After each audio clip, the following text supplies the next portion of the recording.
আজ অনেক দিন বাদে বেরোলাম সাইকেলে চড়ে। এই একটু ব্যাংকের দিকেই যাচ্ছিলাম। আর এমনিতেও মাঠের দিকে আর হাঁটতেও আসা হয় না, বেরোনোর সময়ই পাই না, কারণ মাকে নিয়েই ব্যস্ত থাকি। তো মাঠগুলো বেশ সবুজে ভরে গেছে, ভালো লাগছিল দেখে। তবে ব্যাংকে গিয়ে দেখি সে কি প্রচণ্ড ভিড়, কিন্তু আমার আজ এবারে তাড়াতাড়ি হয়ে গেছে। তো ব্যাংকের কাজ মিটিয়ে ফিরছিলাম, আমার দেখো আমাদের এই গরুটার উপরে কেমন একটা পাখি বসেছে।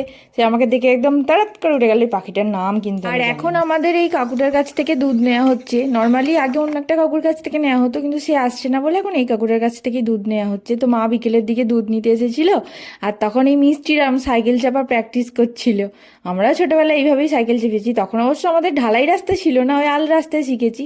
আর ও এখন এই ঢালাই রাস্তায় প্র্যাকটিস করছে, এটাই পার্থক্য। আর আজ সন্ধ্যেবেলা একটু ক্রেভিং উঠেছিল চাউমিন খাওয়ার, সেজন্য আমি নিজেই বানাতে গেলাম। মা তো এখন আর ভালো কিছু রান্না করতে পারছে না, তো ওই বাড়িতে ডিম ছিল, গাজর ছিল, এই দিয়েই বানিয়ে নিয়েছি। আর আজকের ভিডিওটা এই পর্যন্তই। আপনারা প্রত্যেকে ভালো থাকবেন, টাটা।